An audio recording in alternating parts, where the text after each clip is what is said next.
Fumble through! Fumble through! Fumble through! Fumble through! Fumbling through, fumbling through. Fumbling through, fumbling through. Fumbling through! I hear those bells getting ready to slay and the distant call of a man getting ready to break into my house and engage in some kind of exchange with my kids. That's right, we have hit December and now it's time to Fumble Through. Fumble Through. A podcast that accepts coal is a way of giving warmth and sustaining life. Hashtag attitude of gratitude. That's a nice perspective. It is. It is. We are officially in the silly season. And for even of those outside Christmas tradition or the Christian faith, we have Hanukkah, we have Yule in the Northern Hemisphere, Kwanzaa, Bodhi Day, Zarathoist Deso. I don't even know what that is. It's from the I'm going to offend someone here, so I should stop. Going to. Yeah. And even if all of that fails, for all of those people that don't believe in any of that, we have New Year's Eve, the day that heralds the beginning of maybe a new diet. The many broken promises. Promises that we tell ourselves that we fail. Yeah, just to reconnect ourselves. So if you are a Grinch, maybe you need to find a connection in your life that makes you feel better. Speaking of a man who likes connections that encourage him to do some bad touching. That was like the worst strung together insult. Do better, Justin. Do better. It's written it better. I fucked it up. If you've got a New Year's resolution, for you, just do better. I love that. Do better. That song, Bad Touch, Justin. I think that's great. You could probably say all the lyrics to that song better than you could that line. I probably could. Anyway, you and me, baby. follow us on Facebook, Instagram, and TikTok. You will be seeing all my mini uploads for my mini painting advent that you guys helped pack for me. Mm-hmm. That will be going swimmingly, I'm sure. Well, we are, I believe, 4 days in. Yeah. So it is another... We are part of the Decemvirate. Oh, bringing it back. I love it. I love it. So over the last couple of weeks, though, we have been talking about the classes that make role-playing games special. I want to take a pause of that theme for this week because... We paused last week. It was a druid. Very well done.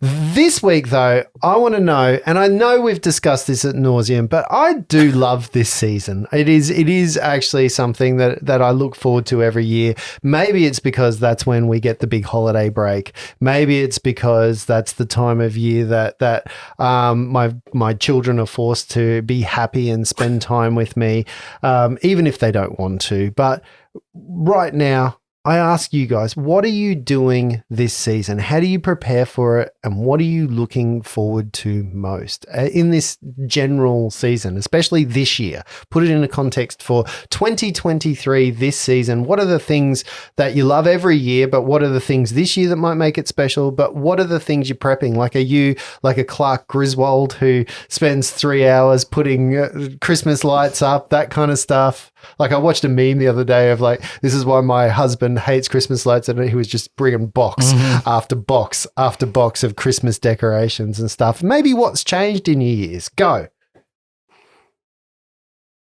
So I have taken most of this December off because I had leave and my wife had none. So I'm like... You have had a lot of time off this year, haven't you? I have a lot of leave. That's well done. Good job.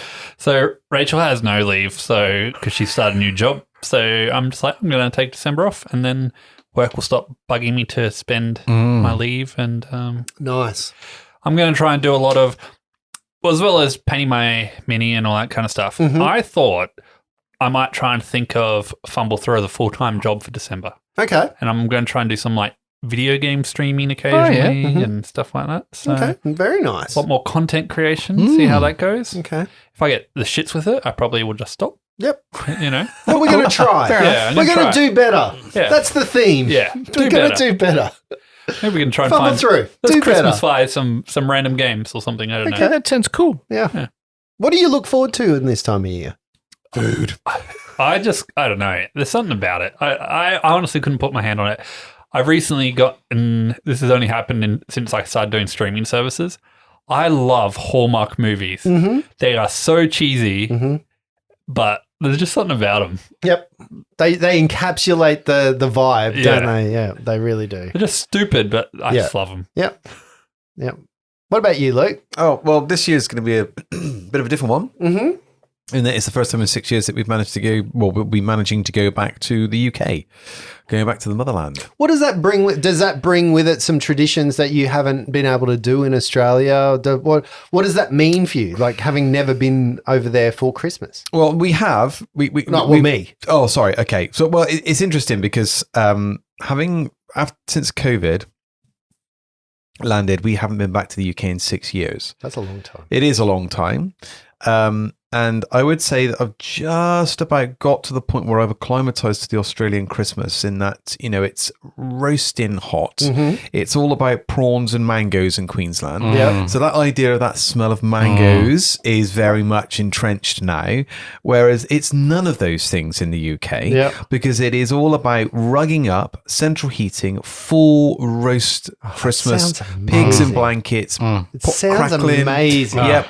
And I'm really excited Yorkshire about pudding. Yorkshire puddings. Really excited to go back for that and have some of the things that like my parents are already getting ready. Which is these are going to be some of these will be a bit weird. Pickled onions, homemade pickled onions, pickled eggs, Scotch eggs. So what's the difference between a pickled egg and a Scotch egg? So a pickled egg is literally the hard-boiled egg, which is then in vinegar and left in a jar to pickle like a pickled onion. So you get that very vinegary flavor for an egg. So through the whole thing? It depends how long you leave them for. So Okay. they do if you do it in malt vinegar, the egg goes in like a almost greyish, I think, on the Yeah. outside. Not the most pleasing thing to look at, but traditionally in the UK, if you were in the pub, they would have pickled eggs there. You'd buy a bag of salted crisps. You'd put the pickled egg in the bag of crisps, eat the crisps, and at the end, you get this nice crunchy coated pickled egg. Oh, So does it harden up? it's very firm. It's a hard-boiled egg. So yeah, it's very firm. Yeah, okay. I like it. Actually, the only thing that I would say Crisp. it's like it in texture. I would never have thought, but Yeah. that actually sounds great. It is either that or a pack of pork scratchings. But so what's a Scotch egg is a hard-boiled egg. Now, some people like to do it so that the yolk is still ready, but I don't think it matters too much. But hard-boiled egg, then you wrap it in sausage meat, egg, breadcrumb, deep fry. Oh, Yeah, and my It's mum good. makes the so good. freaking best Scotch eggs. She's actually said Have to me, you like, when ever- we pick you up at the airport, we're going to meet you with Scotch eggs. oh wow. So 'cause Have we'll be you hungry. ever scotched a pickled egg?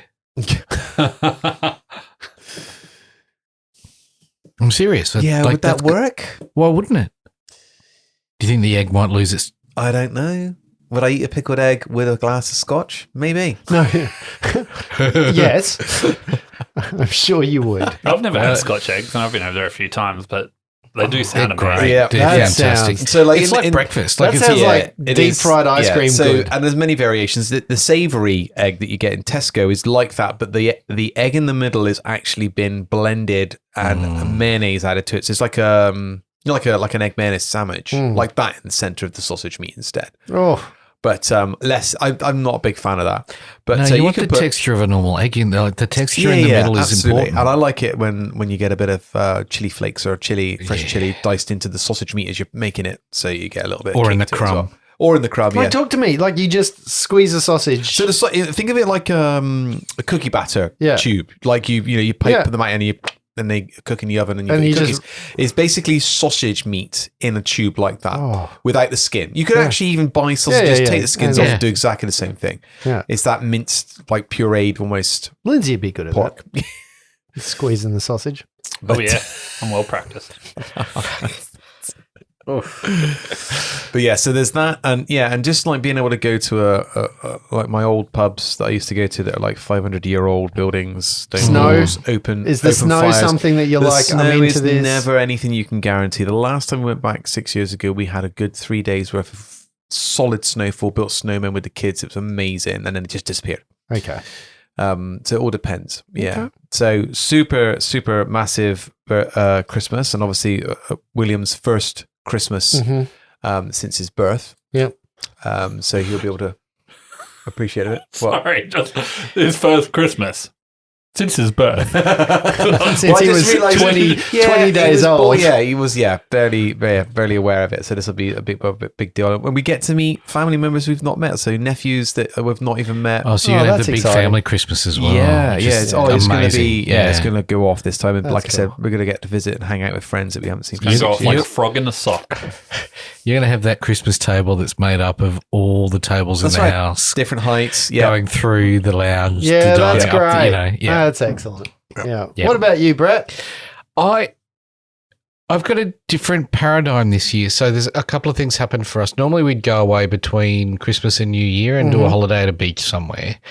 And because I didn't have a job, we didn't book early. And then when we went to book, it was all very, very expensive. So we're not doing that. But we have another plan. So I'll get to that in the kind of the theme, the run of it. I'm looking forward to Christmas Day and cooking a ham, which I always do, and I enjoy cooking that. It's interesting because we've got a dog now, and I'm not sure where the tree is going to go or how to protect the tree. So I'm just kind of trying to figure out a bit of the logistics around that. The presents. Well, yeah. Or eating the presents could be possible. So just trying to figure that bit out, but kind of looking forward to that. Normally for us, getting to Christmas is a real chore. In our world, work gets really busy in the lead up to Christmas shows, end of year show, all of that stuff.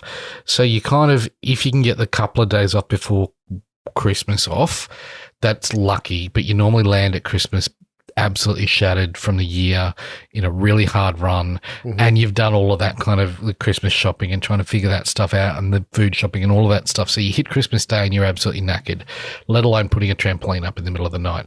The worst. Right. But every time you get up early on Christmas Day, you cook, everyone comes over, you're a bit shattered at the end of the day. This year, because I've got a new job, have from the 22nd off. So the lead in for me is going to be tiny little less hectic. There's some time to kind of get some stuff sorted before Christmas hits. So I'm looking forward to that. And then we're not going away on the 27th like we normally would because we couldn't find somewhere. So Dimity and I had a chat and went, we'd spend, a couple of $100 a night just on accommodation, not on food, not on all the other stuff. So what if we went for a week? Everyone gets $200, $300 to spend that day. And we each take turns and book a day, and the kids have a day where they get $300 to plan a day, and we do day trips for a week. And then on the last day, we do a group get together. That sounds cool. Group trip. So rather than go away and, I always get a little, it just doesn't sit right with me that we spend so much money on accommodation when we live in a really nice place and could go somewhere. So for me, this is a better way of kind of spending that money anyway. Maximising the place we live in. Yeah. Right. But it's not far to go to a beach. Let's jump in the car and drive for an hour and you're at one of the most beautiful beaches in the world and that costs nothing. So then you can spend $300 going to Versace restaurant if you want to, or spend a night somewhere, like do an overnighter, but, in a hotel room, or go to SeaWorld or Dreamworld or Movie World, or, jump on a boat or what people want to do. Yeah. So I'm kind of looking forward to that kind of choose your own adventure week with the family going, well, what have you got in store for us today? And I'm just hoping my eldest doesn't go, we're all playing Call of Duty today. And ordering $300 worth of pizza. Well, that's his choice. I've spent $116 on Call of Duty so we can all play it. Yeah. I'm buying a new game console for everyone to play. That would be what my children would do. And I can see my kids going, well, if you've got 300 and I've got 300, gaming that system is exactly, then we can get a PS5 together. Yeah, gaming that system is exactly what my children would have done. So do we know, all right, we'll put some rules around it. It's got to be spent on an experience. You can't bring anything home. Yeah. Because Christmas is all about having stuff. This is about experiences for us. So that's kind of, it's not about buying a thing. You've got to put it into an experience. Have you thought, Brett? Now, I've seen this done before, and we did it somewhat. We got popsicle sticks once, and we wrote the activity on the popsicle stick and chucked it in a cup, so that when you picked out the thing, you had the popsicle stick. So it was random on that day. So we all, I'm not as nice as you, so I gave my children a much less freedom. freedom Budget or budget, yeah. because I also know that they'd be like, I'm just going to keep it. But yeah, we would be like, okay, it's got to, here are the guidelines. Yeah. This was many, many years ago when my kids were more like your kids' age, when it was actually fun and they wanted to leave the house. But yeah, that way you don't know what you're doing. So it's a bit of a surprise for everyone. So you kind of do it maybe the night before and you go, what does tomorrow bring? And you're like, okay, everyone gather around. Whose turn is it to pick? And then you pick and you're like, oh, that's pretty fun. Like there are things maybe that you have to do on the specific days though. I'll put that on the table. I think that's a good idea. There's something quite nice though about going, this is my day, this is Josiah's day, and them getting to curate a day and going, these are the things that I want us to do. And there's something nice about making the boys think about the whole family as a unit and choosing things that we all might enjoy. And, but, you know, that's why the experience thing I think is important to go, what are the things we should all do? What things do you think you would like that you would like to take us to? And we're pretty good at that. We went to a playground about a 40-minute drive away yesterday and spent the afternoon there, had a picnic. Like we're pretty good at doing things, experience things, but I think this might just up the ante one little step. Yeah, that's really nice. I think that's a really good idea. Yeah. I mean, my girls are obviously too young for that, but it's something I might have to remember. Well, and I think there's something nice about them going, you know, we'll tell them in December, you've got a month or 25 days to plan this activity now. Get on your internet. You've got the skills. You know how to do it. Don't just keep watching YouTube. Get on and do the work to shape a day that is good for everyone. Yeah. Yeah, that's nice. Yeah. Yeah. It's the time of giving. So you're doing that after Christmas? So in that little window. Our normal is Dimity's family on Christmas Day. That's a little weird for us this year.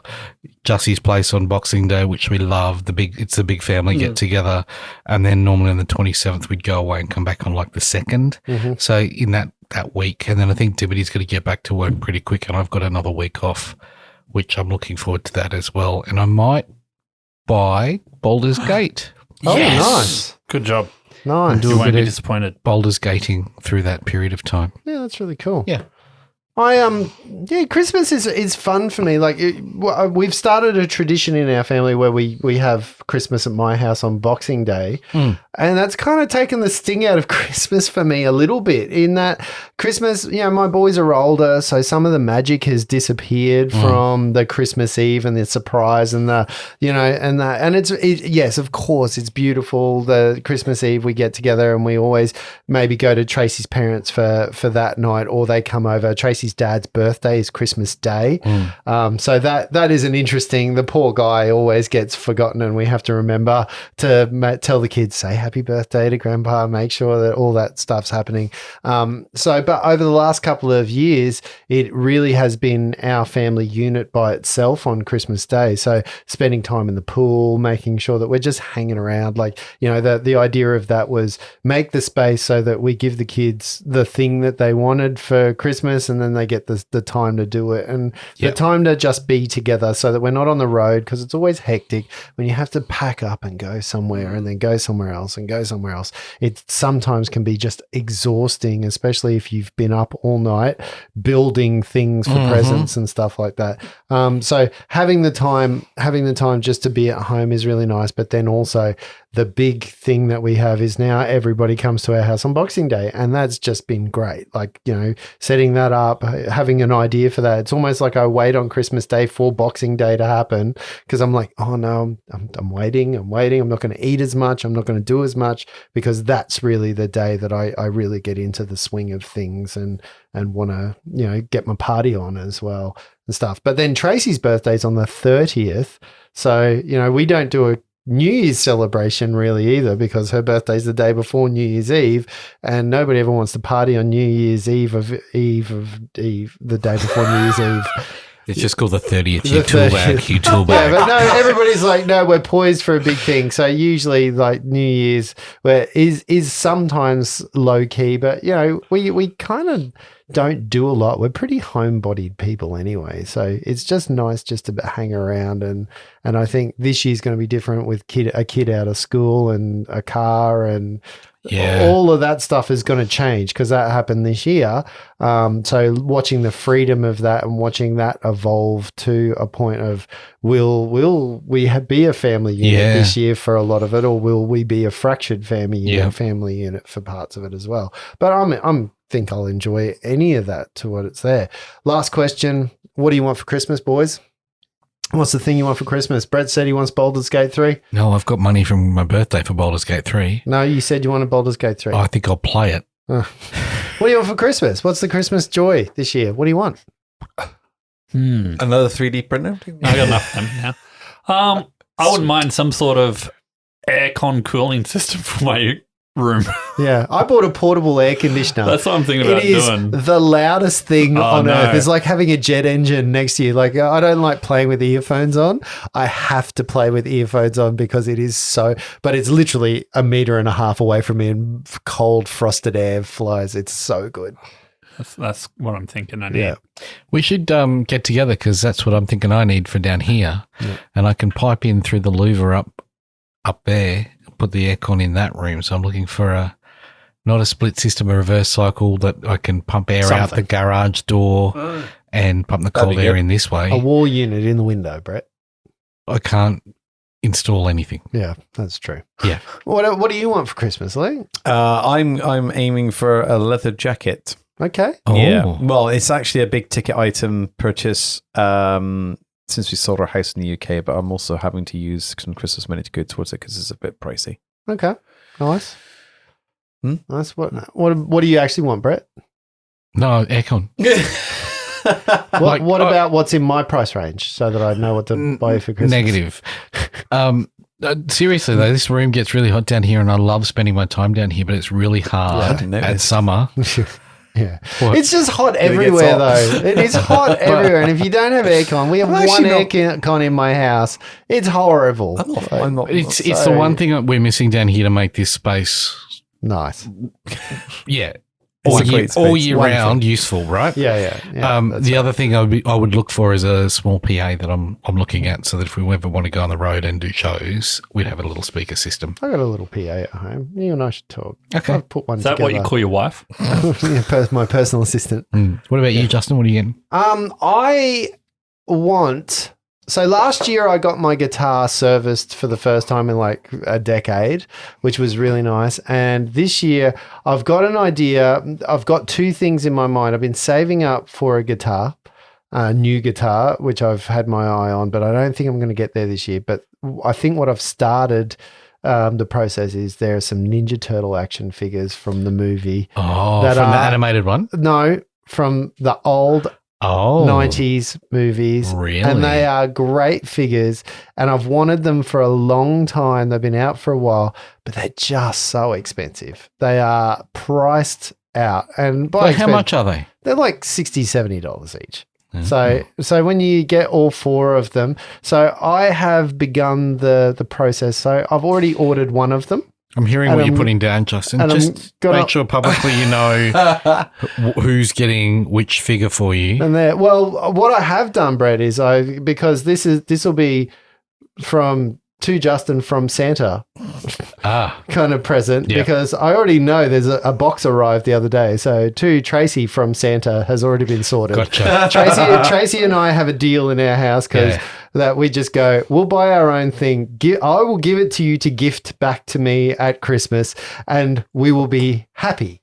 You know, we are not about the surprise gifts. Like, sometimes they're nice. We give each other incidental gifts. Like I bought her a spoon that said, enjoy your coffee, bitch, love you. Oh, that reminds me, I got 20 something for a birthday I didn't give to her yet. Yeah. So was it gross? So with is it just the turtles, or can you get Splinter and Shredder? No, it's literally just the four turtles that I want, because no, but the range. Do they do anything? No, just those ones. So there is a different range, but these are specifically for the movie. The 90s, original 90s live action. I think they've released a what was her I've forgotten the newsreader's name. April O'Neil figure. I think they have done one of those, but they haven't done. I'm trying to remember the name of the guy with the ice hockey stick. That Casey Jones. Casey Jones. They've done a Casey Jones in different versions that are really good, and they've done an April in different versions, in more cartoony versions.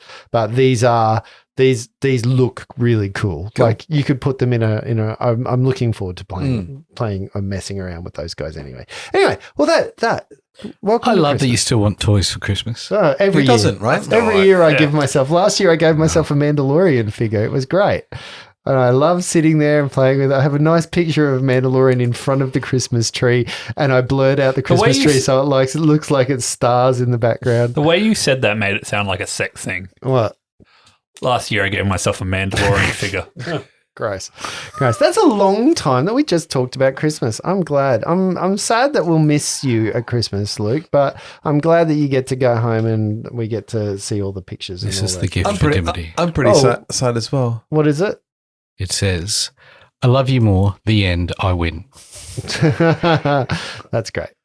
That's really good. Okay. Back to the Siege of Serpents. Guys, we are inside Skyreach at the moment. You have just walked into a chamber which houses the Haojin tapestry, which you saw has a rift into another plane, denoting maybe something that shouldn't be happening. There should not be a rift or a tear in the actual tapestry. Maybe this is where the Aspis Consortium and all of the creatures from within have come from. Who knows? That's a lot of, you imagine them filing out through that one little slit in this. But what you also know in this room is that on the table which is surrounded by some runes and some markings on the floor, which you're not really sure as to the use of, is a man, a Kelishite man, spread-eagled, blood-stained. What are you guys going to do? You've just finished battle. Have we started the episode yet? Someone give me a hand symbol and we've started the episode. Why is he shouting? I don't. He's deafened. No, I know. I think Yes, we've started the episode. I think the gun went off too close to Miles's ear. Perhaps he's lost a bit of his hearing. Miles? Great. Excellent. He's such a cock. Flopsy, can you check the guy spread eagle over there? I'm just going to check on Miles. Okay. No problem. Yeah. I don't know why you're sending Flopsy to check on a dude. I know, it's because you're the only one available. Or Tia. Actually, no, yeah.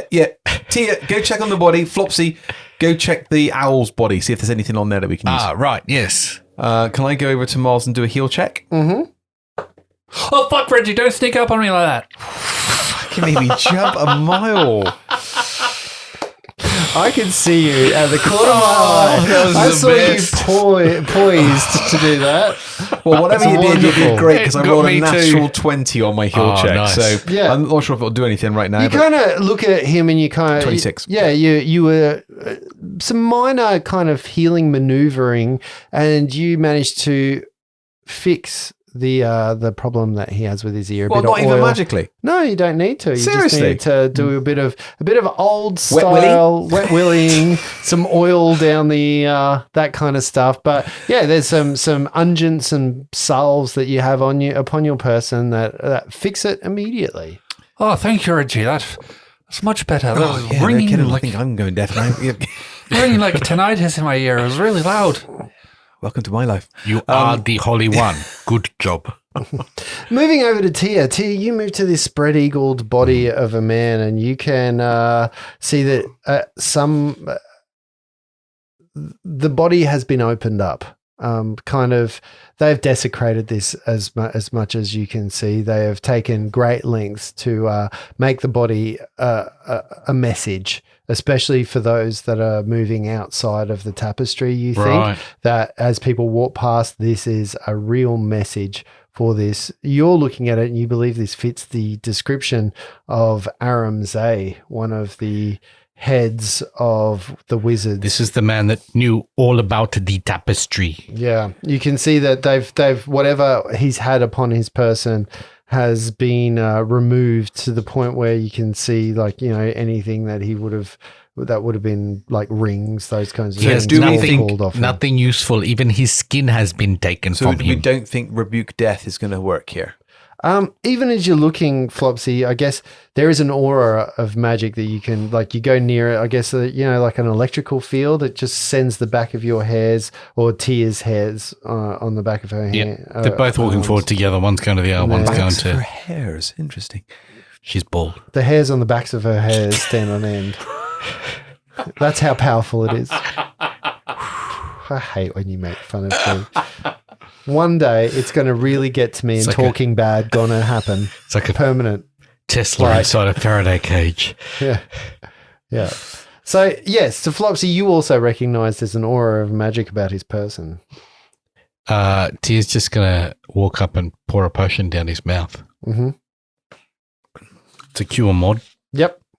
Just roll for healing. 12 points of healing. That's 2d8, isn't it? 2d8 plus 3. Yeah. You just rolled it once. 13 points of healing.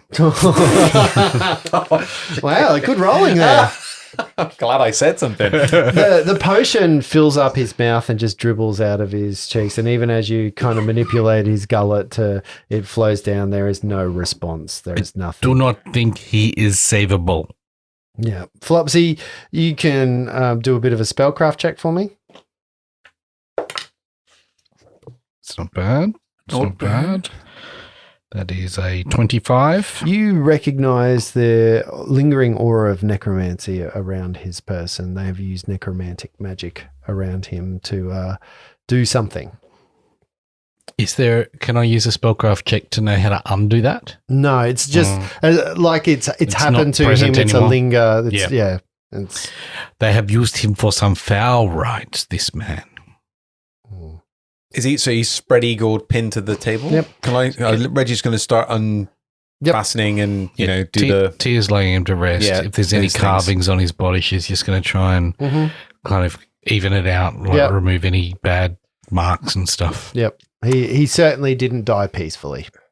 Let's put it that way. Died in pieces. The notes. We still would need to retrieve the notes. Then I thought this would be the last battle, given we're at the tapestry, but apparently we need to carry on and get the notes. Should you just try the ring, right? You've got the ring that opens and closes portals. This is like a portal. Can you close it with the ring? Flopsy, is the owl thing got anything on it? I'll have a look. Hang on. Hello, Mr. Owl. What have you got that I can have? You start rifling through the owl's belongings and you can find a potion that you recognize instantly as a potion of cure light.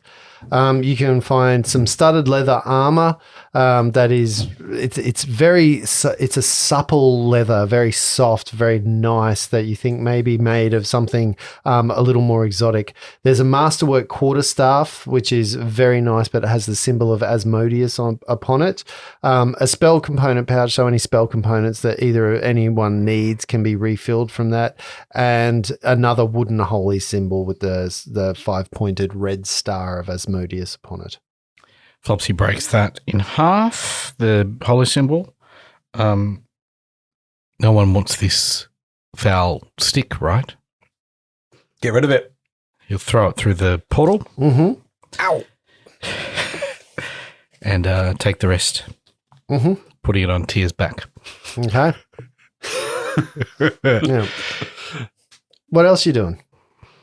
I will search the room then. Okay, so you begin to search the room. A cold wind flies from the rend in the tapestry as well, blowing the two parts where the rip has seen it. And you can, like, even looking at the rip, it's a magical tear. It's not like a tapestry tear. It's like, imagine it glows and it's a magical tear in the fabric of the tapestry, not the fabric of the tapestry, the physical fabric of it. Flopsy's going to be a little enamored by that and just stare at it and use his arcane sight to see what he can see about both the tapestry and the rift. Mm-hmm. This is one of the things he's most interested in planes and traveling from one place to the other. Tapestries have been a big part of his life. He wants to know more about this. It's a big part of everyone's at the minute. Yeah. I mean, just staring at it, you feel like even looking at it, you can't even scrape or fathom the depths that this would need. Some super in-depth study. Like you would need time with this. You can also, like, even looking at it, you can see the tapestry, the colors are starting to fade a little bit, and some of the parts of the tapestry itself, you can see where there might have been pin lines or pen lines or markings or something. They're beginning to fade, or some have already faded out of existence as well. This is a magnificent piece of arcane creation. Yeah, it radiates power though. Radiates. Can I have it? No. I was going to say no objections, apparently. So no, nothing from the ring? You can't not feel any pull from... There's no... Normally I would get a warmth in the ring to let me know that it's... There's the limit. There we go. I've been really trying not to react to things. Just remember, you're the one that created the warmth in the ring and the greasy feeling. So you set yourself up for it. Yeah. Normally I would get a warmth. I don't think it's reacting to this rift. I don't think they're attuned to each other. I can try, but last time there was a warmth that kind of let me, that was the thing that I was able to slide into, which connected me to the rift. I don't have that connection here. Very well. I guess we better keep looking then, I guess. Anything else in the room? And Tia's still putting Zimzamboom to rest. Mm-hmm. Aramzay. I've got a 24 on perception. Is there anything else in the room that Reggie can see? There is nothing of note. Like, this is a well-appointed room, but the room itself really doesn't have too much around it. So it seems like it's a meeting room, and the table that you've got here is designed for a meeting. So our brief was to secure the tapestry, right? Yes, well, secure the tapestry, but also get the information from Zim on what the tapestry is doing, because he held the information, and it was either on him on his notes. There was no book. He hadn't passed it on, so we need to find those notes, I think. Would he keep notes? Well, they said that he didn't write a book to hand it on, but he had some notes. Okay, well, let's, I guess, find out. I mean... Where would one keep notes? That's what I was about to say. Let's look for a study of some kind. Yes. Sorry, Justin, is there any way, if I pop my head back out from where we came, is there another party or other individuals that we can get to secure the tapestry? No, so we can you guys have headed down this area, and they've kind of left you to your own devices. Like, you guys have all split up areas rather than everybody search the same spaces. You have split up. So you're the only ones that sort of came into this arcane wing. Right. So, tear in consideration, are we able to fold up the tapestry? No. No, the tapestry is affixed to the wall at this point, and it is magically affixed to the wall. So it's probably one of the reasons why it hasn't been removed yet. It's Can we construct some sort of circular metal device that closes over, almost like an iris, that closes? That has chevrons around it? Some kind of, like, if you're looking for that, the thing in the room that would make the best shield for it is just push the table up against it. Like, flip the table up on its side and move the table in front of the tapestry, and it would block the opening. Being that it's woods on the other side, it would look like a weird tree. Let us do that. Good idea, Holy One. Cool. Let's do that then. We lay the man to rest in the corner somewhere. Should we leave him on the table, actually, then? No. And then lift up the tapestry. By then, I reckon Tia's probably returning to normal size. Zip, zip, zip. Roseanne Kabar, size of a Tia. Yeah, that potion has worn off. How long does it go for? 1 minute. Okay, yeah. So you push. She uses her incredible size to move the giant. It is a big table. Like, this table's 20 foot, so it's huge.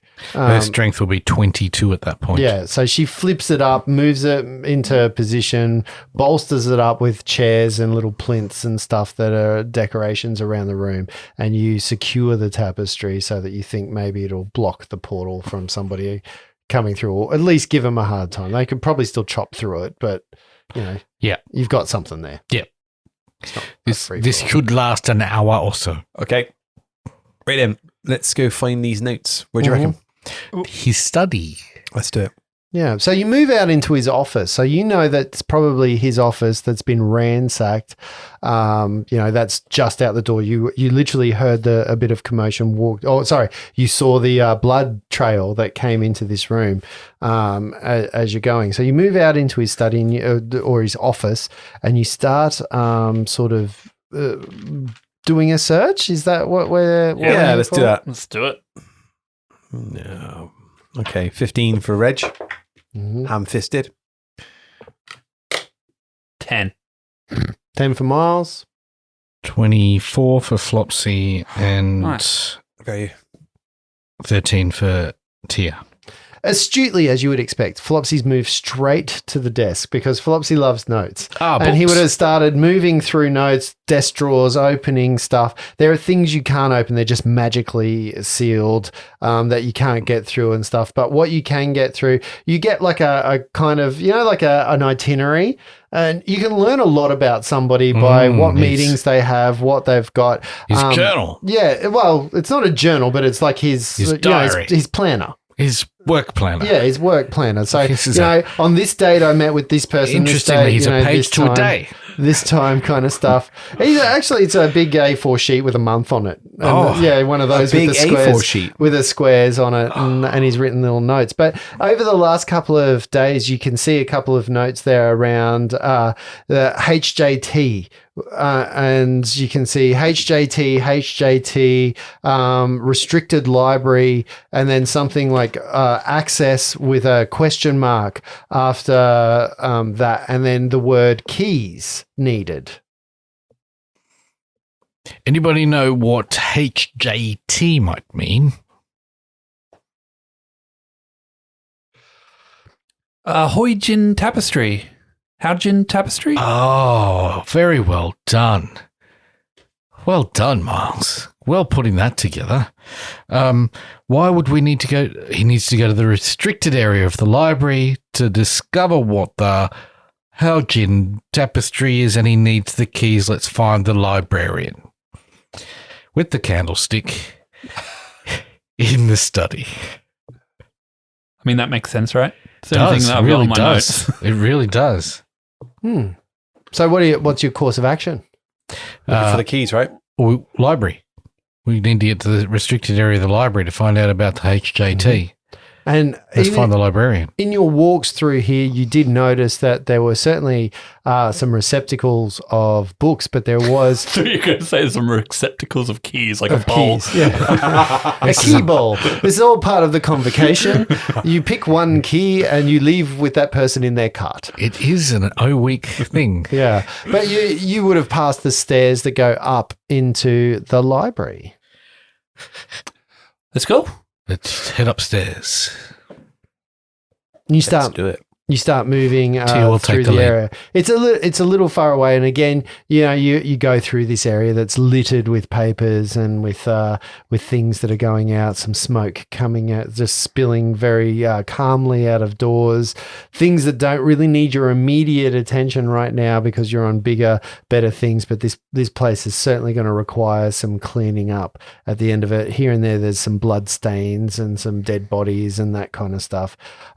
You eventually find the stairs that go up into the library. Now, I don't want to put any assumptions on anything that's going to happen in this library before we go in. But my track record is every time I've been in a library, bloodshed happens. Just going to put that out there. You should go to more libraries. They're wonderful places. Lots of things to... Okay, I'm just, I think we'll be all right, Miles. You'll be all right. Since as maybe what Tia's saying in my powers have something to do with the luck, maybe it is a thing just to be wary about. Just warning you, go pre-armed into the world of knowledge of this library. Speaking of which, Tia's going to drink a couple of potions if she needs them. Mm-hmm. Let's just see what she needs. Oh, one will do it. No one else got hurt during that battle. 1 point of... Okay. Necrotic damage. Yeah. Yeah, that's right. You move into the library and you can see some of the bookshelves, some of the stacks have been pushed over as if somebody has tried to make like a little domino fall in some of the areas. And the library being quite large, stacked with scrolls and books and tomes and all of those kinds of things is quite large, but you can see different places nooks where people would study, tables in the middle where people would study. There's a big sign over the door saying no open flames. Casting spells in this area is forbidden. So there's a couple of rules that you have. Be respectful of others, those kinds of librarian things. You can see the big desk where the librarians might sit and then go off and get them. You can see the ladders across the side. But in the far back corner, you can see a set of stairs that seem to be blocked off a little bit with just the rope of power that stops people from going across there. Once you have a woven rope across a set of stairs, people stop going there indeed. And if I can get made more powerful by a door bitch. If I can get a wisdom check.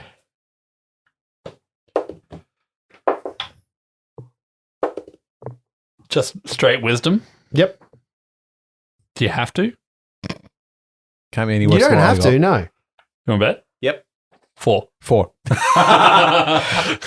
10 and 14. And 14. Who got the 14? Tia. Tia probably isn't as she doesn't draw the two bows that I guess me as a GM wants to put in your mind, so you don't get it. But yeah, these stairs go downwards a little bit. So yeah, let's go. Blocked off. Let's go. The rope's high enough for we can't cross the rope. Reggie to just go under it. We could spend a little bit of time in this room. Could we come back here? I just want to check out the arcane. When there's time, Flopsy. When there's time. Yeah, we should task at hand and all that jazz, you know. Too. But hang on a second. We're on the lower level, right? And now we're going down. Is that you went up? We went to up the to the library, and then we're going back to the down. lower level. Interesting. Okay. All right. So can Reg and you're not on the floor of you're in the lower levels of the area. And any idea of where we might be headed geographically, having seen? No, because you failed the wisdom check. Oh, right. So that's what that wisdom check was all about. Reggie's going to stealthily head down the stairs then. Okay, so you start moving down the stairs. You see whatever other kind of restrictions that have been made from here, but you can see that at the very bottom of the steps, there's a couple of pins sticking out of the wall, whereas if somebody has set off some type of trap. Oh. Holy One, do you want me to go first, or do you want to remove the traps? I think the traps have been set off, haven't they? They look like they've been done. They're done. Would you like me to go? I am a little loud. I could summon random animals and let them run ahead. I think if somebody's come down here already and set the first set of traps off, they've either got down there and set more traps off, or that would mean time is of the essence. Let us get going. Okay. Sure. Me first or you first? You. That's fine. You go. Tia starts barreling down the corridor, which winds a little bit. And you can see that this is certainly a place that looks a little more ritualistic, clandestine. Like a place where people shouldn't go. The sconces here are ever burning torches, and they're fewer and far between as you're going through these little catacomic type corridor, but there's no ways to go either left and right. Even as you pass through a section, you kind of smell like an acidic kind of a vapor, like something was set off and there was a gas that may have been released in here that has dissipated, but still has that lingering aura of a smell to it. Again, maybe another trap that has been set off. Eventually you get to a big set of double doors. Can we check it, see if they're locked? Mm-hmm. Tia's just going to try and open them. Okay. Tia opens the double doors, opening into a room. 12 bookcases line the walls of this cozy kind of lounge room. Unlike the tunnel that comes here, this place is well lit. It is really nicely appointed, and it looks super comfortable. The shelves here are crammed with books, scroll tubes, tablets. Comfortable furnishings are arrayed so that people in here could examine the works without needing to remove them and go back into the last library and actually be comfortable while studying things in here. And it might even be a place where the highest of scholars might leave notes on research and all of that kind of stuff in the 12 things. As you step through the portal, though, there are some Aspens agents which turn towards you to look at you, one saying, Pathfinders, this day gets better and better, and you can see him bulging muscles, big kind of sword at his side, just rips a book straight in half, just like people do with a phone book, and just throws them on a pile of destroyed books that he has next to him. Even the look of him looks like he's never read a book in his life, as does his compatriot, which laughs pretty loudly. A more scholarly book says, "Ha, kill them like we did the other fool and continue searching for those notes." Actually, we are the Watch. We are being brought in to put an end to your terror. Surrender, or you declare war against the whole city of Absalom. War it is. And as you all step beyond the threshold, just give me a perception check, please. Reggie gets a 29. Let's go with that. Mm-hmm. I don't think anyone's going to beat that. There's no point. No, I don't beat it, but What's 17. the point? 17, you see it as well. What about you, Flopsy? Flopsy's on 24. Yeah, you see it. Tia's on 17. Yeah, all of you see this. The door behind you, as soon as the last one of you kind of moves into the threshold, the doors just slam shut behind you, like, poof, and you hear a magically kind of seal behind you. And even one of the agents, the one that spoke last, the more scholarly of the lot, looks down at a ring of keys that he has on his belt and kind of looks quizzically and kind of, as he nods to himself like, wow, that was pretty impressive. And you can see the kind of shimmer of magic come off this keychain that's somewhat linked to the doors themselves. Initiatives. I can't believe he ripped a book. That's the thing that the biggest affront is the pile of gets books. Flopsy right there. Reg gets a 9. Oh, you won't be getting no bonus sneak attack. Okay, Reg gets a 9. What about you, Flopsy? Flopsy's on 22. Holy shitbags. Miles. 11 for Miles. And Tia. 5. Flopsy, you go first. Flopsy is quite affronted by the pile of books on the floor. Anyone who would do that deserves to die. You can see all of that go through his brain in one moment. And then in the second moment, you get that sense of, well, they're locked in here with me, I feel. And he pulls a bomb and throws it. Mm-hmm. How dare they rip a book? I'm going to burn them all. Burn all the books. Just making sure I've got a bomb left. Hang on. He doesn't think straight when he's that pissed. 21 to hit the big guy with the book. He ripped it in half. Yes, that's definitely going to be enough to hit. 8 points of damage to him and 7 points to anyone within 5 foot of him. Okay, so one takes 8 points and the other takes 7. The sevens can do a reflex save for half. Okay. That is a 17. Yeah, that's fine. You can take half. Yeah. Okay, so that's 3 points. Are these humans or? Yeah, 2 humans and a half elf. So cool. the more savage looking of the 2 are humans and the other 2 are half elves. That's cool. We got 2 humans and a half ling. Yeah. Hero power. The one that seems smarter, maybe the leader of the lot, kind of looks at you aghast for a second, Flopsy, as this fire erupts around it. And you see a small snake of your fire hit the floor. An ember catches in one of the books. What? And a fire begins as the books catch alight At that point in time, again, you see a sign that says no open flames. They're not open flame. Yes, it's fire and bludgeoning. I understand. But, he got me, man. He got me angry. Shit. Yeah. And the place catches on fire. I think that's the chaos part of Flopsy. Miles. Oh, God. Miles is going to step into the room if he's not already in there, and he's going to look at the first human that he can see. Mm-hmm.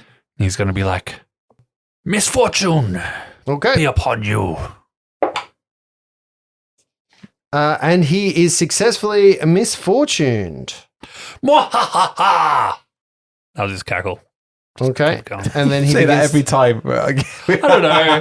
I'm trying to flavor it up because when you think about Miles, he doesn't really have that much. We know. He's got cool things, but how do you flavor text him? Just does the same thing over and over again. Reg. I thought, wasn't Tia next? Was Tia got less than Reg? Yeah. So having seen, how far away are they? They're within striking distance. As in, I got to move to get to them, or they're... Yeah, you have to move to get to them.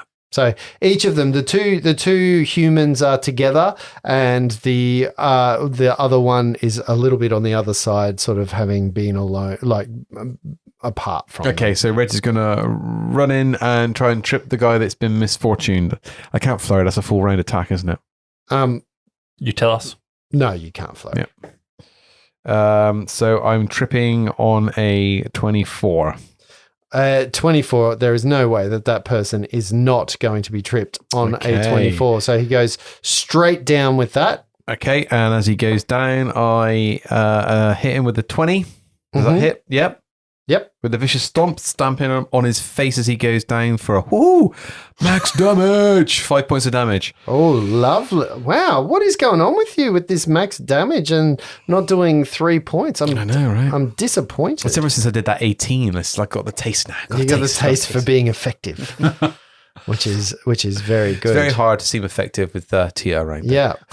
The two soldiers, though, that are near you. So the first... Hang on, sorry. So there's 3 soldiers and a half elf. No, 2 soldiers and a half elf. So 1 soldier's down on the deck. Yep. And then 1 soldier and... Yeah. Yeah, who was standing right near him. He kind of looks at the fire and laughs a little bit and says, "You've done our work for us." And he is going to move straight to you, Reggie, thinking that this is going to be an easy thing. Halflings are easy to do. He brandishes a great sword. He brandishes a flail. One on the floor has the great sword. He brandishes a flail and, using an uncanny amount of strength, attempts to smash you in the face. And he's not going to do it. The other character, so the other barbarian, we're going to call them barbarians because that's what they are. The one on the floor.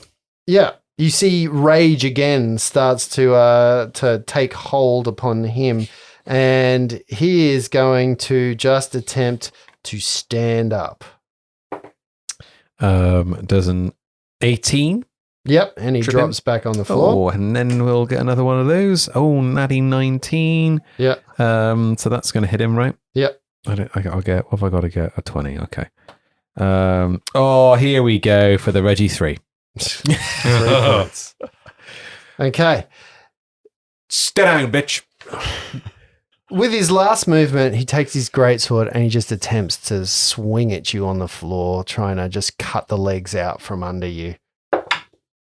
Negatives and all, he's going to go for this one. I don't think a 16 is going to get you. Sadly not. No. Not enough. You just jump straight over the top of it as a 16 is not enough to 16 is not enough. Thank you for remembering. Yeah, did you see what you rolled the second time? That could have been a fumble. As a natural 20 that I rolled the second time. And that brings us to Tia. Tia, what are you going to do? Tia, get in here! Tia wants to run to the halfling, pick him up, and use him to douse the fire. What? So that's the intent. Halfling? Half elf. I was like, what? The half elf's on the other side of the room. Okay. She wants to run to the person closest to the fire, pick them up. One of the barbarians. Chuck them on the fire. Okay. The standing up one, I guess, is who she'll go for. Okay, so you need to do some kind of a grapple check because you can't bull rush him in. You're going to have to grapple him and move him. Yep. Oh, suck that. 24 on a CMB. He is definitely now grappled. Shit. So you are the leader of the grapple, but you will not be able to maneuver him this round after moving and getting into a grappleness. Yep. And that brings us to the last combatant.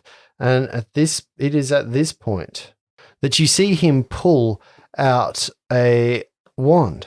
He waves it a little bit as tendrils move out of the ground and entangle each of you in the spaces before him. And then do we not get a reflex on this one? So this spell causes tall grass, weeds, other types of things to come up and wrap around all of your ankles and legs. You need to make a save or you gain the entangled condition. Creatures that make your save can move as normal, but those that are in the area must save again and again and again as long as you're inside of the area. And this is almost in the entire area of the room that has been done because it's quite large. It's a 40-foot radius that can be done with this entangle spell. So we'd have to make an initial save? You all need to make a reflex save right now. All right, what'd you get? Reflexes, please. 23 for Flopsy. Mm-hmm. 9 for Tia. Okay, Tia is now entangled. 21 for Reggie. Reggie's fine. And Miles? 17 for Miles. And Miles is also fine. So the only person that got entangled in this spell is Tia. Oh, you grapple the grappler. Yeah, the wrong person to actually do it because I think Tia is also probably the easiest to get out of this thing as well. You can see after he's cast that, he moves into an alcove. There seems to be another door that's right next to him, and he grabs the keys that are in his hand, stepping into that alcove and starts trying to maneuver them at this point in time. You've seen this play out before. The first time he tries it, it does not happen. And that brings us to round number 2. Flopsy. Flopsy's going to cast a spell. I'm going to pull out a little vial of tears and cast it at the half elf across the room. Mm-hmm. And 2 drops of tears head across the room. 6 points of damage as 2 magic missiles, teardrops stream across the room and hit that elf in the back of the head. Okay. Boom. 2 tears strike unerringly into there, doing 6 points of damage. All right. That brings us back to the other combatants that are in the room. However, it is also at this point that the fire has taken hold and begins to spread. It's important to note that you're in a room full of paper and flammable items. The fire spreads quite significantly, and I will read you something from here because you actually saved me from doing this, Brett, just so you know, around game terms. So I do thank you for it. But at the start of every round, the fire expands to 2 random adjacent squares that are not already on fire. So let's see where they start moving because I have the ability to track this. So they move there. Yeah, so suck it. There and there is very good description for an audio podcast. And har and bar. So from where the 2 barbarians were sitting on the floor, you've got Reg right near you is flame. So Tia has sort of moved, intercepted between you and the flames, and is 5 foot next to it with one of the barbarians. The flames have gone the other way, moving towards the other sides, towards the rear corners. One of them is spread towards the door in which you've come in, and one of them has spread exactly the other side, to getting closer and closer to some of the bookshelves. You think once those bookshelves go up, they're going to go up, and if you are looking for anything in here, you need to sort that out sooner rather than later, before whatever you need is destroyed. Miles. Miles is going to find the other human in the room. Mm-hmm. And he's going to pull out his father's bone dice, and he's going to go, roll the wheels of fate. He cast Misfortune on him again. Mm-hmm. That is a natural 19. He rolled good. He did roll the wheels of fate. He rolled good. And he rolled good and good. And then I'll cackle to extend the misfortune on the first one. Perfect. And from there, we go to Reg. 2 gallons. Would it be worth casting Create Water? Okay, so the elf at the door, how far away is he? So he is on the other side of the room from you. And if I try to move, I've got to make a save first, right? What do you mean? For the entangle. Yes. Even though I saved it initially. So you can move this this round, but you have to make one if you are still in it at the end. Yeah, after I've taken my action. Yeah. So if I move and I make an attack action, then I make the save? Yes. Right, okay. Sorry, how far away is he from me? So basically, if you end your movement in the entangle, or you move into an entangle from non-entangled, you have to make a save. Right. So if I charge at the... How far away is he? Sorry. I passed that about 6 times, sorry. Just give me a second. Yeah, you can move as normal. Yep, you can charge him. Yep, okay. So running in to trip the elf. Mm-hmm. Trixie elf. And that is a 19 on the trip. Mm-hmm. Just give me 1 second, right? Sorry.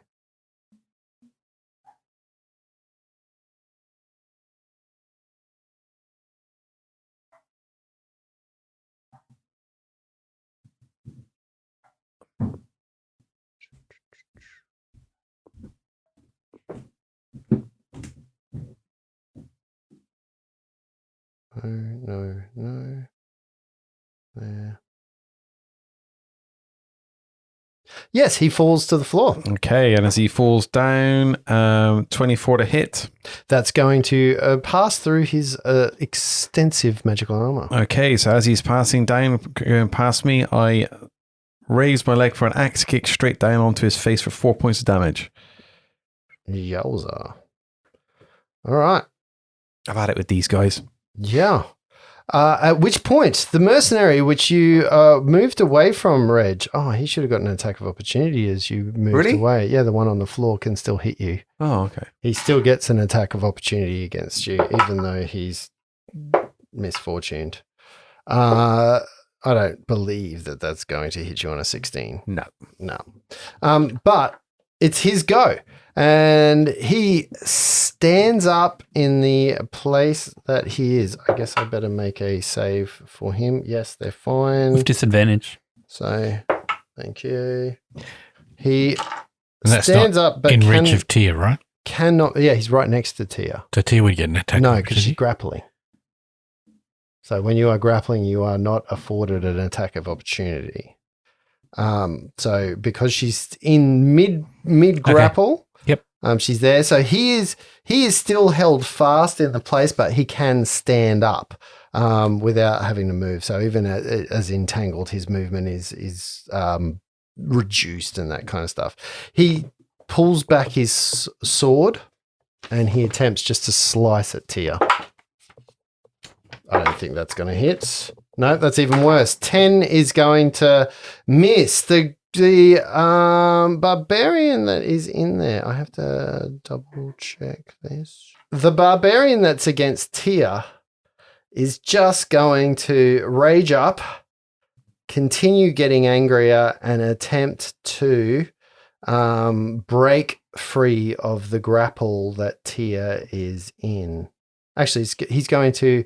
so this one is to take control of the grapple. I don't think that's going to do it. I don't think a 17 is going to beat her CMD. It does not. Okay. So he tries that, fails, and that's it. That's all he can do at this point in time. So he is a bit useless there. That gets us down to Tia. You are next. So Tia's holding this dude. She wants to slam him into the fire. Mm-hmm. I don't know how to do that. Okay. So Tia, you need to make a grapple check to know that you are in control of him and moving him. Fuck. 13. You do not succeed. So you cannot, he fights you successfully that you cannot actually maneuver him over into the fire at this point in time. So he's basically got a hold on the ground and you can't successfully move. Yep. Also knowing that you are entangled at this point in time, your movement is restricted, but you couldn't move him even if you could, if that makes sense. You can choose to continue grappling though, or you can choose to let go. I think she's going to let go, given there's two dudes against him. She's going to try and get a bit more of a defensive posture now. Okay, so Tia lets go of the grapple, unhanding, letting go. Disarming. Unmanning? I don't even know what you would say. Unmanning that man. Dismanning? Even know what you would say there. Cunning how he made him a half-elf so you can put him to sleep there, Lindsay. Cunning. I'm trying to put him to sleep. Yeah. Get there. You could unfasten your grapple. Oh. Yeah. Relinquish. Oh, I like it. Unfasten. Okay. Casting defensively. Shit. It's going to be close. Oh, no. Oh, no. No, that's easy. 15 plus double spells level. Yep. Easy peasy. Okay. From the floor, the elf that's next to you casts a spell. Make a will save. A will save? Will Wheaton? Fucking fail. 10. Yes. Did I jinx you then by saying fucking fail? Probably. I love it. Should probably let him do it again. Reggie? Yes. Was it hang on, before we do it, was it a fear or an enchantment or anything? It was fear, actually. It was fear, so it would have been 12 then. I doubt that makes any difference. Reggie, you feel a quiveringly intense fear of this elf. You look at it and you see his face just morph into a hideous thing that you are extremely scared of. You have... Mother? You have the unwavering sense that you must flee from the source of this creature as best you can. Not going very far though, am I? I'm not going to go very far though, am I? Well, it depends. Let's see. But yeah, you are, and you see him smile as he kind of waits to... So in my fear, can I grab the keys and unlock the door? No. Okay. You must retreat. Okay. Grabbing the keys would be going near him. Okay.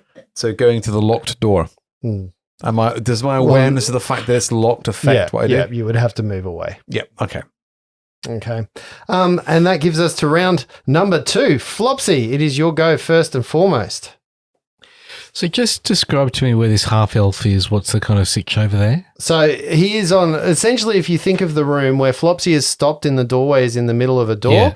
You've got barbarians in that corner, in the left-hand corner, and you've got this creature almost in the right-hand corner of the room. Right. Across the room the from throwing distance from me? 45 feet. Right. Because there's a diagonals involved. Yep, I hear you. Triangles. You know I hate that. And Reg only got there because he charged. Do you hate triangles because you're a bit square? Just a bit. And on the floor, you're really pressing into the dad jokes, aren't you? It's on the floor. What do you mean? I'm loving it. Oh, he's on the floor. Yes, he's still lying down. You get the sense he's waiting till Reg moves away so he can finish his action. Yep. Flopsy's going to pull out a little bundle of baggy, gooey stuff from his bag that he picked up from one of the creatures we fought, and he's going to lob it across the room trying to hit this guy on the floor. Mm-hmm. It's a ranged touch attack, and it takes 4... It's a 10-foot range, so it takes 3 range increments. So it's -6 to this to hit his touch. So let's just doing a bit of maths here, Justin. Mm-hmm. Range attack is... Oh, that's not so bad. Does 16 hit on a touch attack? Range touch. A 16 does hit. So a Tanglefoot bag splatters over this half-elf on the floor. An entangled creature takes -2 on attack rolls and -4 penalty to dexterity. It must succeed on a 15 reflex or be glued to the floor, unable to move. That's pretty good. Even on a successful save, it's half speed.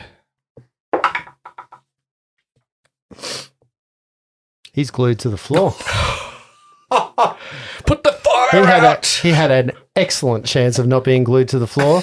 The dice had a very bad chance of rolling a 1. I figured his dex on the floor would be reduced. Flopsy's, put the fire out! Put the fire out! And if Flopsy can move to a fire point, he will, but he'll have to untangle himself, right? You're the best person to be putting the fire out because you're fireproof, right? And it is at that point that the fire itself moves yet another 2 squares. Again, it creeps closer to the wall on both sides, moving away from where Tia is, so it's creeping to the walls themselves. But Is it just piles of books that are burning, It's just right? books, rugs on the floor, couches. So now that the flames have taken hold, they are burning everything that's in the way. How many rugs are there on the floor? Oh, plenty. Lots and lots. So the whole room is furnished. So this fire could spread the entire area. So think of it like a carpeted room. So Flopsy's going to try and move then around the edge if he can, but to try and get in front of the bookshelf closest to the fire. There is no way you can move Flopsy that you won't be entangled. He'll make the save if he can. Oh, natural 18. Yep, you're fine. So he'll move through half speed in the entangled area? No, it's normal speed. That's why Reg could charge. So a full move to a thing. Yep. So you move to where?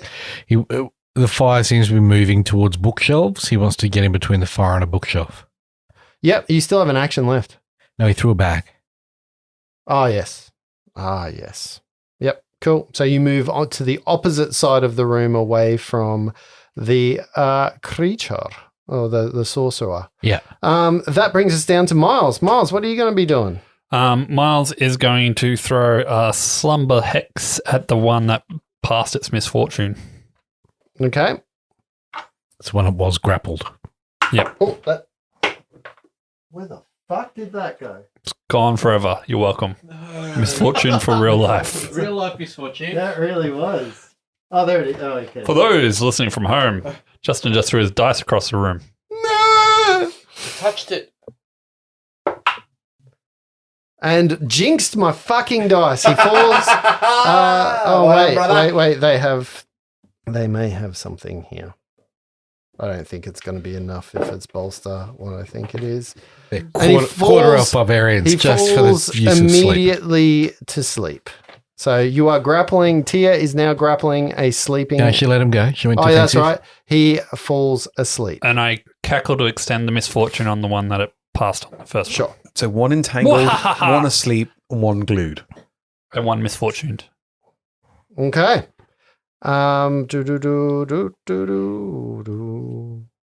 Reg, it is your go. I just have to run, right? Mm-hmm. Run, rabbit, run, rabbit, run. Because you have scamping boots, so you just run up the wall. So you start to move away straight into the entangled area, Reg. So that's the first thing that you're going to have to do is... nearly 19 for a reflex of 29. Yep, and you move straight so you can get from here in a double move back to the doors from whence Are they locked? entered the room. They are shut, but when you get there, you don't have enough to be able to open the doors. Well, you're just short of them, let's put it that way. Ouch. Yeah. Because it's like 45 feet to get there. All right. So, Reg, I just need to roll something. I'm going to do that secretly. Yeah, okay. Good. The sorcerer stands up. Glued to the floor. Glued to the floor. How long is there a save on that? How long does that? Is there a strength check that you can make? What are my options? What are your here? options? Oh, Justin, read the rules. Creature that is glued to the floor can break free by making a DC 17 strength check or by dealing 15 points of damage to the goo with a slashing weapon. A creature trying to scrape goo off itself or another creature assisting does not need to make an attack roll. Hitting the goo is automatic, after which the creature that hit makes a damage roll to see how much goo was scraped off. Can you use acid? If the entangled creature attempts to cast a spell, it must make a concentration check with a DC of 15 plus the spell's level or be unable to cast a spell. The goo becomes brittle and fragile after 2d4 rounds, cracking apart and losing its effectiveness. Universal Solvent will get rid of it. Acid doesn't do anything. Isn't mentioned. It's only slashing. Yeah. Well, it says applying damage. Oh, right. No, it didn't. Never mind. And you have 4 rounds. Okay. Not that you know that. You see him pull a potion. Okay. And drink it. Yep. And disappear. Great. Do the vines flatten? The tanglefoot, does it look like it disappears? No, he's not in the entangle. So he was out of he didn't cast entangle. Sorry, in the tanglefoot bag. You don't see any change because he's like the shape of the goo's around. The goo is there. You don't see any anything that happens there. If I can't see the item I'm frightened of, am I? No, okay. Hey, what was the DC? Sorry, Brett. For the strength check was 17. We would see the impact on the tanglefoot bag there, right? No. Well, there's lots going on in here, but you probably would have seen it move. The tanglefoot bag move. Yep. So the goo that's on the floor, you would have seen it slightly maneuver, and you saw tendrils sort of come out and splatter back. Okay. Interesting. Didn't think that was going to work. Sometimes you just got to have faith in yourself. It's faith in the dice roll, my friend. That was a dice roll and a half. I am wishing that was more on a slumbering character than it wasn't. Tia, it is your go. Tia's going to see the guy fall asleep next to her and then smile at this one standing next to her, wielding her bastard sword in 2 hands, swinging it over her head, just trying to smack him in the head. Natural 14 for a 25 to hit. That rings true. Plus 11. Oh, 17 points of damage. Which takes his head off. Nice. Sorry, that was a standing one or the sleeping one? The standing one. There can be only Flopsy, it is your go. Round number 4. Flopsy's going to try and put the fire out. Okay. So he's how are you going to use his body? How are you going to put the He's going to roll on the fire. So you go and you roll. If there's something he can grab and like a rug on the floor that's not burning that he can put over the smother, he'll smother. Make a combat maneuver check. So you start grabbing like things that you can smother the fire with, parts of rugs, furniture, that kind of stuff. CMB of he rolled a 14, he got 14. 14. The flames do not extinguish this round. You are unable to extinguish any of the flames right now. Oh shit! And the flames, flames themselves seem to have been fanned by that as they maneuver outwards. They again start creeping towards the door that you came in on, and Flopsy, the flames lick into the square that you are currently standing in, and you are going to take some fire damage, perhaps, if this gets past your resistance. But you also get... Can I ask a question? A reflex for not catching on fire at this point in time. You take 0 damage because it doesn't get through your fire resistance, but I need a reflex save for you to avoid catching on fire. 15. You do not catch on fire, but you are standing in a flame square. Yes, I have a question because I've been re-listening to our earlier episodes. Yes, Lindsay. What colour is Flopsy? Red and black. Red and black? As in he has like red and black motley patches, or he just wears red and black? No, he's kind of red and black motley patches. He's kind of woven in and out of himself. I've got a picture somewhere. It's just never mentioned what colour skin you have. I was just curious because tieflings have such wide range of... Yeah. I assumed it was red because the tapestry. True. Cross stitch, whatever you called it. Yeah. I always assumed he was red as well, but I just, Well, there was those early photos of him holding food and a guitar or something like that. I'll pull up a picture for you, Lance. Hero forged him. Yes, I remember that. Yep. I do remember that. You're right. It's never been explicitly said. No. It's just implied. That picture. Yeah. Yeah. But, people, it's an audio medium. People might not have seen the I think pictures. we've posted some pictures before on our socials. Early artwork. If you'd like to check that out, you can see some nice pictures of our Hero Forge, I believe, is up there, and some of our drawn pictures are on our socials. That. All right. That gets us to the next character in line. Oof, we are going well here. So we have done Flopsy. Now we go down to Miles. Miles, what are you going to be doing this round? So Still standing at the door. I think Miles has misfortuned all the people he can misfortune and slumbered all the people he can slumber. So he's going to take off his, very reluctantly, because it's new and he likes it and it's probably the nicest piece of clothing he's ever owned.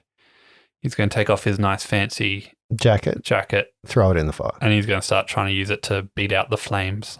Okay, so you move up to the flames themselves and attempt to beat them off. So Can you please make a... yes, you need to make a CMB to start... so I need a combat maneuver. What about entanglement? Is that gone or is that? Oh no, the entanglement's in there. Yes, you are going to have to make. That's a reflex. Reflex. Sorry, thank you for reminding me. I don't know what's going on with this page.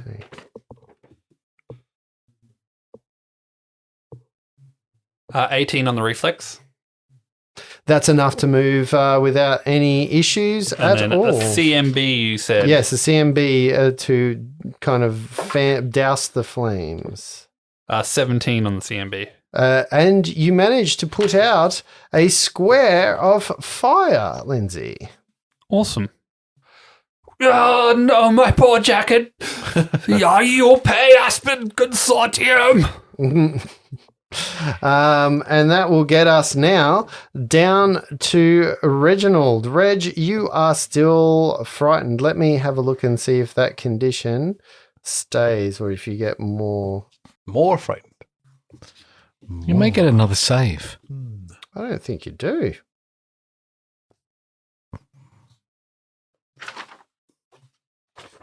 Comes.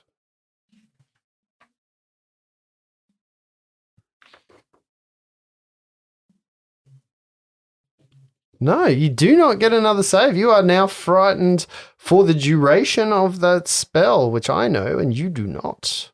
Suck it. All right.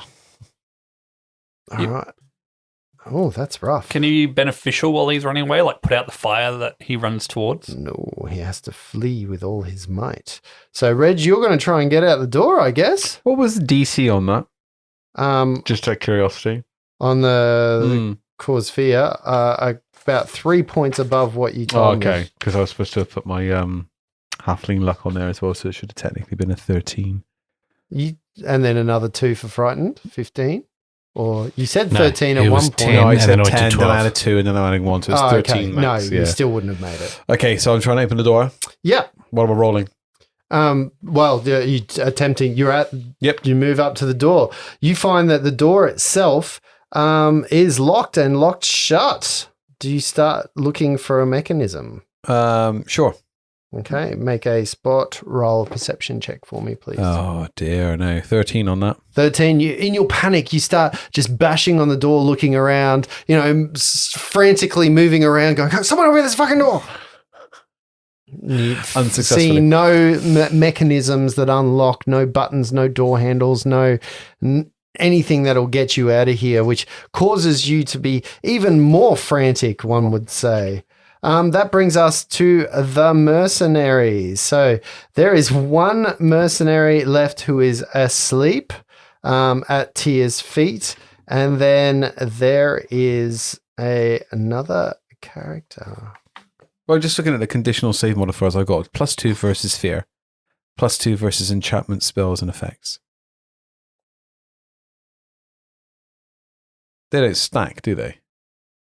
Well, if it's an enchantment for fear, yes, they do. Was it an enchantment? There.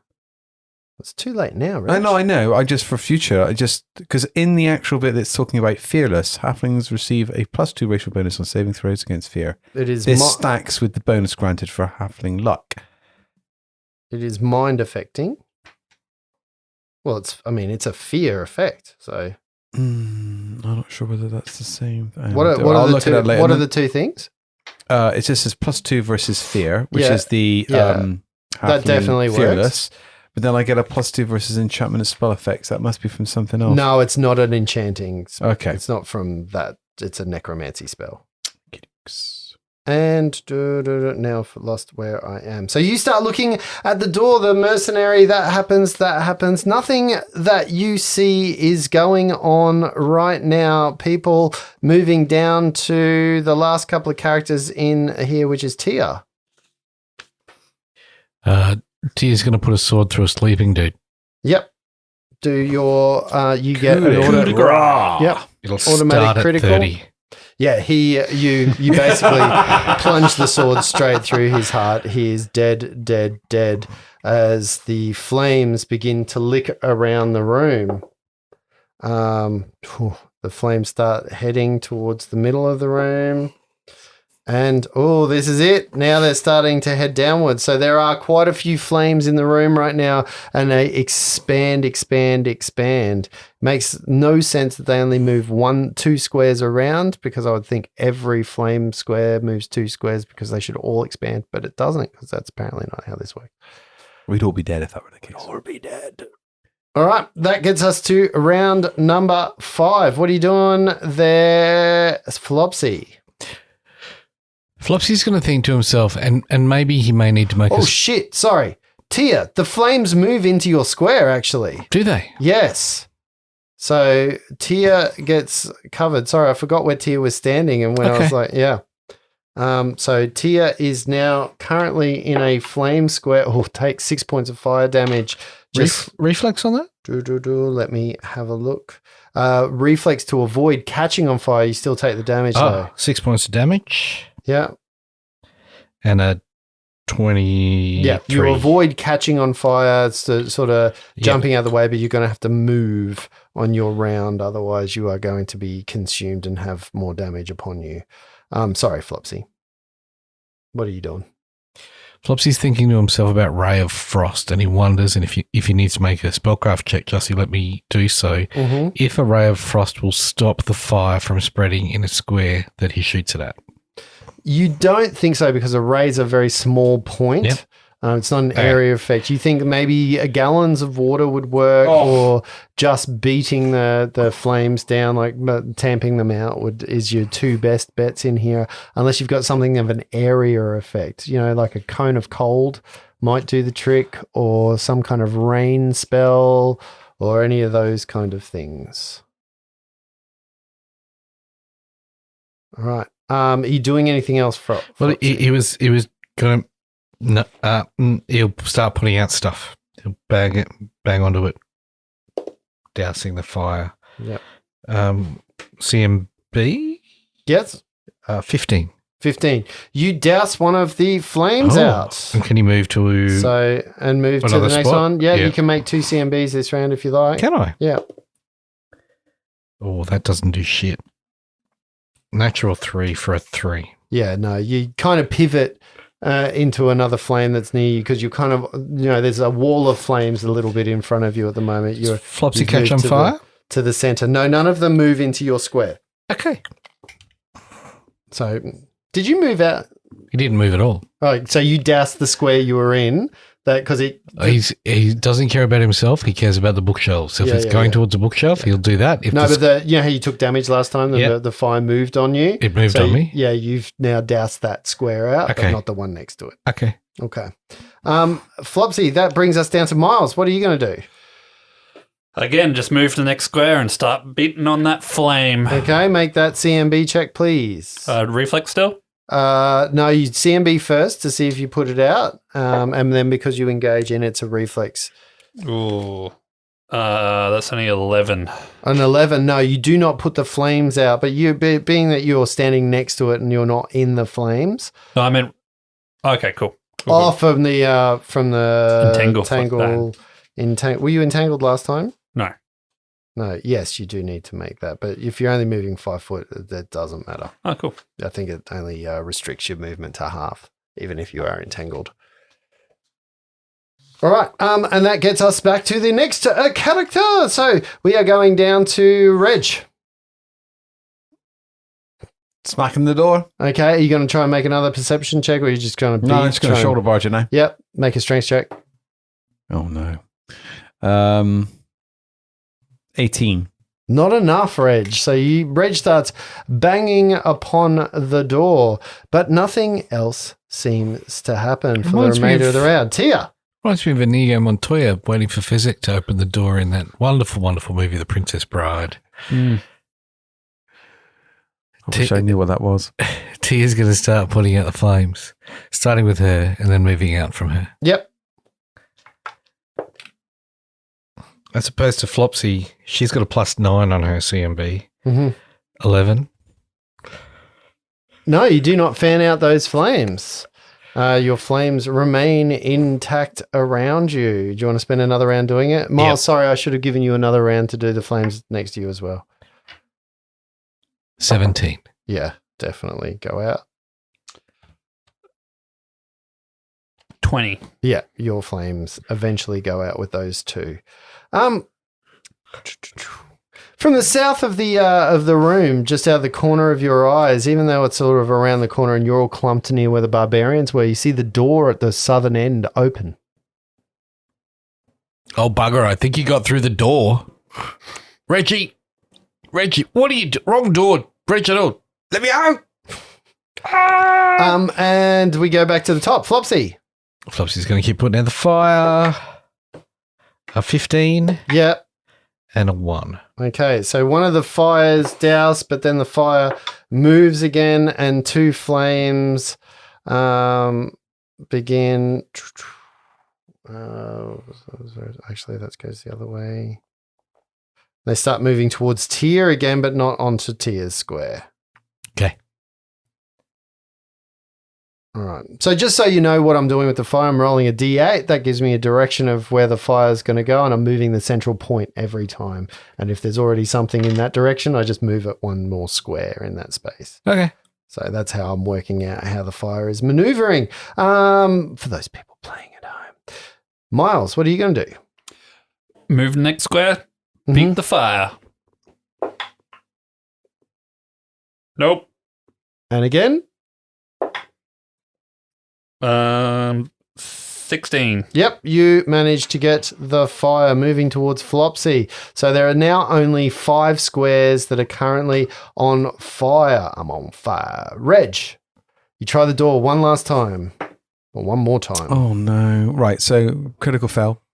Okay. How does this work? Do I roll again? No, nothing. You just knock myself out. You just kind of bash into the door again, more frantic. You hit your head, and there's you're crying. You're weeping, snot's flying down your nose. It kind of scares me how kind Justin's been lately. Yeah. No broken wrist from banging on the door, nothing. Mild concussion. Yeah. I'm worried. Something's coming. You see a figure appear and move out the door. The robed figure of the half-elf moves out the door that just opened. It kind of appears and then straight through the door. Walking out of the air. It gives you the finger on the way out. Does the door remain open? The door on the south remains open, but the creature that has caused your ire is there, so you don't want to go near it.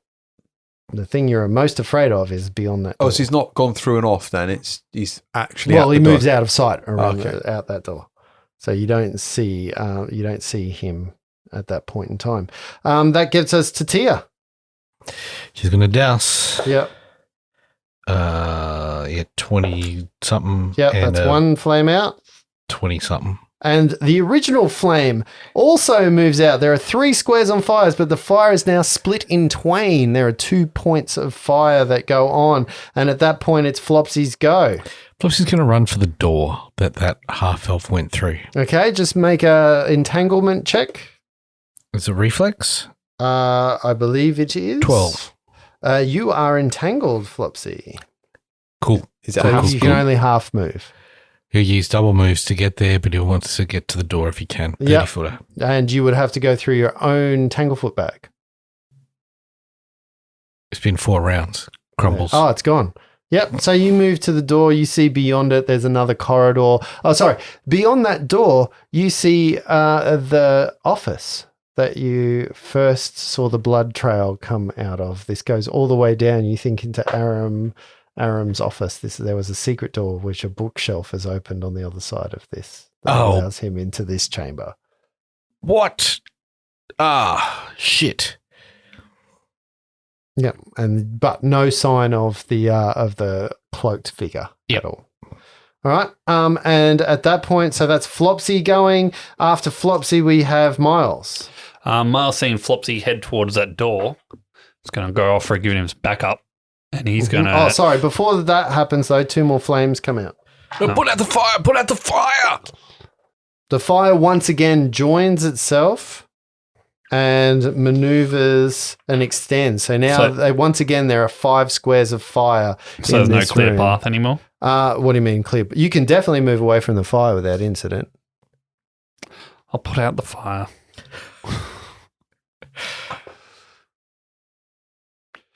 14. Not enough. Oh, fail. I guess you won't put out the fire. So no fire happens at that point in time. Reginald, you think to yourself, what the fuck am I doing? You steel yourself and you turn around and you're like, what the fuck? Just some stupid elf. Yeah. Right. Okay. So how far away is the nearest part of fire? From you could get there in 20. Okay. So I want to grab a rug and get to it and dice a fire. Can I Yeah, do all that CMB. in one go? Can I do it in one go? CMB. Yeah. Okay. CMB. Natural 19 for 22. Yeah, you put out 1 square of the fire. Moving it forward, there are 4 squares of fire left. Tia. Do I need to do a tangle foot? Oh, you should have, actually, yes. Well, yeah. Yep. Reflex, is it? Yep. Yeah, 27. You're fine. Yeah, you're fine. Fucking. Do I need to do this save that I'm automatically going to pass with my bonuses? Tia goes for the first 17 to douse the first bit of fire. Yep. And only a 10 for the second Not one. enough. There are 3 squares that are still aflame. Bring us to the top of the round. Round number 7. We are in with Flopsy. Flopsy, what are you going to do? Down the corridor. So you start Follow moving on. into the office? Yep. So you move into the office. There are multiple doors off this office. Remember, there's the tapestry room. There's the corridor that you came from. There are actually a couple of other doors in there. Any fresh blood steps from trailing through that blood smear where the no elf sign. may have walked? No sign. Doors open, doors still swinging. No sign. Damn it. Not meant to get him. He'll head back. Mm-hmm. So you head back into the room. Back to the fire. Back to the fire.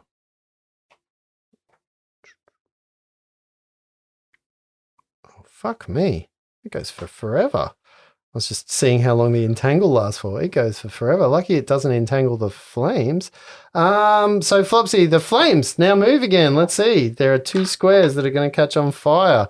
And again, they move up. Miles, you have just been hit by some fire. Uh-oh. Tia, the square next to you almost got to you. Make a reflex save. And take 4 points of flame damage. It's just a 10 on my reflex.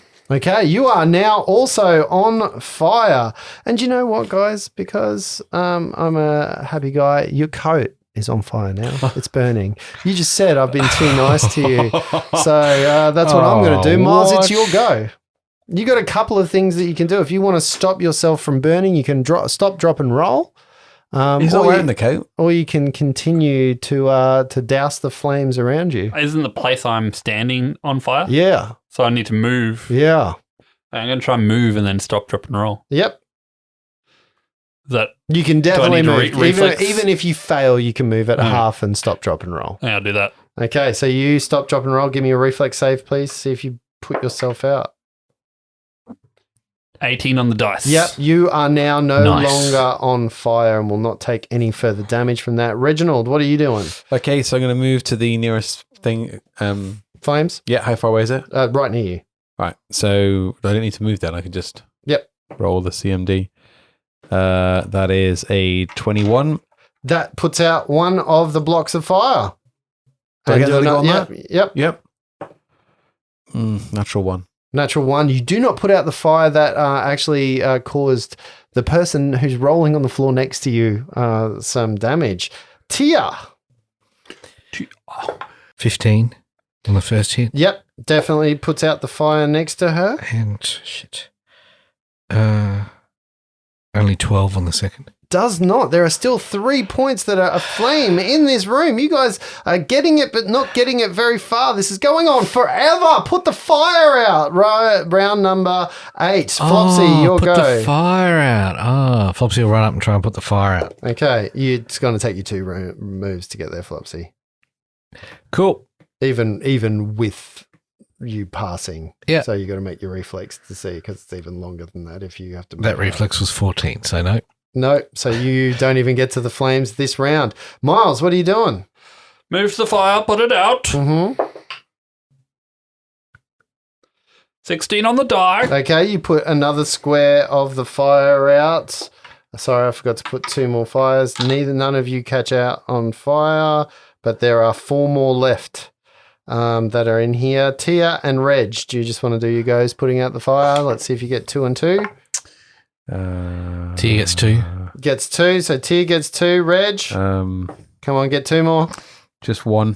Just 1. There is 1 square of fire left. Flopsy, your go. Round number 9. Flopsy's entangled. Can he move far You enough? can get there with even in the entangled condition and make 1 check. Natural 1. Okay, you do not put the fire out. The 3 more. The fire spreads and goes 3 more. Well, 2 more happen. That's that square. Oh shit. Tia, you're on fire. Reflex 15. Reflex 15. You are not caught on fire, but you take 1 point of fire damage.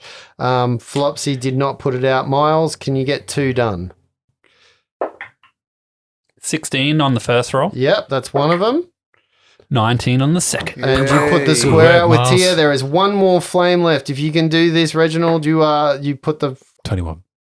Okay, and you put the last square that's on fire, choking, coughing amongst the acrid smell of smoke, the aggressiveness of flames. You stamp out some of the embers that are still left on the books as there is an acrid smoke in the room, rending us to a time where you can now search maybe the room and see what is in here.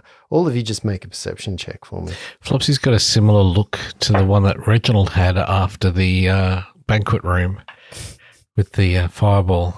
He's got a similar kind of look of disappointment and guilt. Flopsy, you owe me a new coat.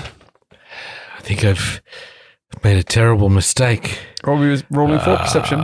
Mm-hmm. Reggie got a 28. Oh, that beats me. I got a 20. Smokey over here. Can't see anything. Yes, new coat, please, Flopsy. This was my gift, and I had to use it to ruin it. And Yes, is this the feeling you call guilt? yes, this is it. Didn't feel it for these children, but knowledge, oh my goodness. On your 28, Reg, you're looking around the room and you're thinking, oh, I need to look for where would someone hide something in this room? And you're kind of scanning the walls and looking around when all of a sudden you see the smoke at the top of the room, 20 foot up in the sky, kind of move a little bit oddly as the form of a floating half-elf comes into light, casting a spell.